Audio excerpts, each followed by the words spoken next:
The Missouri River, a serpentine giant, awaited. 14 figures stood on the bank. 10 boys, their faces bright with anticipation. 4 counselors, their eyes reflecting the immensity of the challenge ahead. This was no ordinary summer camp expedition. This was a journey into the heart of America, a test of spirit and a testament to the allure of the wild.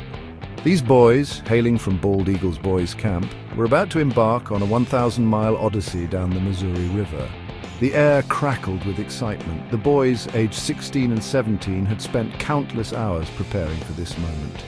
Their custom-built raft, a testament to their ingenuity, bobbed gently in the current.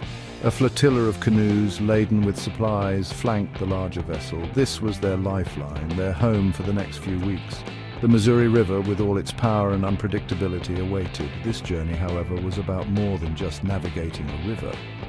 It was about navigating the uncharted waters of self-discovery. The sun rose, casting a golden glow over the scene. The boys, their faces etched with a mixture of excitement and trepidation, loaded the last of their gear. The counselors, seasoned outdoorsmen all, went through their final checks. Everything was in place. The moment had arrived.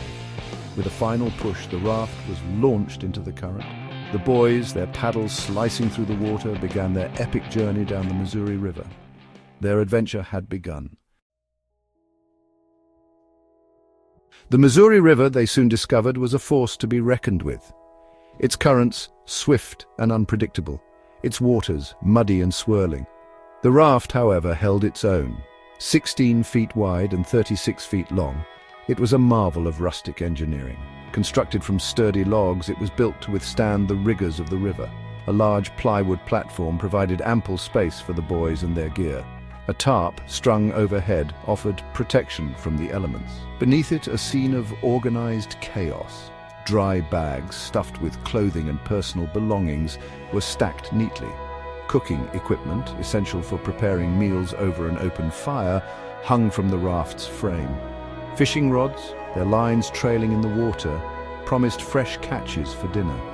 The raft was more than just a vessel. It was their floating home. The boys quickly settled into a routine. Days were spent navigating the river's twists and turns. They learned to read the water, to anticipate its moods. They took turns at the oars, their muscles burning with the effort. Evenings were a time for camaraderie. Gathered around a crackling fire on a sandy bank, they shared stories, laughter, and songs. The stars overhead, far from the city lights, twinkled with an intensity they had never seen before. The river, they realized, was their constant companion, a powerful and unforgiving force, yet also a source of immense beauty and tranquility. Their journey was not just about physical endurance, it was also about tracing the footsteps of history. The Missouri River, after all, was a waterway steeped in lore. Lewis and Clark, those intrepid explorers, had charted this very course centuries before. The boys, armed with maps and journals, felt a tangible connection to the past. They imagined the challenges faced by those early pioneers, the awe they must have felt at the vastness of the American wilderness. At St. Joseph, Missouri, they made a stop. This town, once a bustling hub for westward expansion, was where the Pony Express had its origins. The boys, their imaginations fired by tales of daring riders and cross-country deliveries, explored the town with enthusiasm. They visited the Pony Express Museum, their fingers tracing the worn saddles and weathered mailbags. They stood in the very spot where riders, their pouches filled with letters and dreams, had embarked on their perilous journeys. The river, they realized, was more than just a waterway. It was a liquid time capsule, carrying within its currents the echoes of countless stories. As they drifted along its muddy expanse, they felt the weight of history upon them. The ghosts of Native American tribes who had relied on the river for sustenance for generations. The spirit of early settlers seeking fortune and new beginnings, and the legacy of countless others, all drawn to the Missouri's allure. Days turned into weeks. The boys, tanned and lean from their exertions, grew closer with each passing mile. They had faced challenges, of course, sudden storms testing their resilience, navigational hazards demanding quick thinking and teamwork. Yet through it all, their spirits remained high. They had learned to rely on each other, to trust in the strength of the group. The river, they discovered, had a way of revealing character. It stripped away pretense, exposing the raw essence of who they were.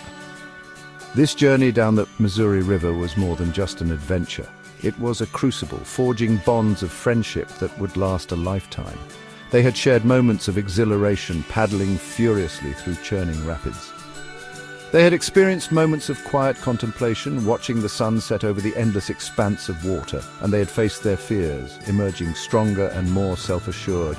As they approached their final destination, a mix of emotions washed over them. A sense of accomplishment, certainly.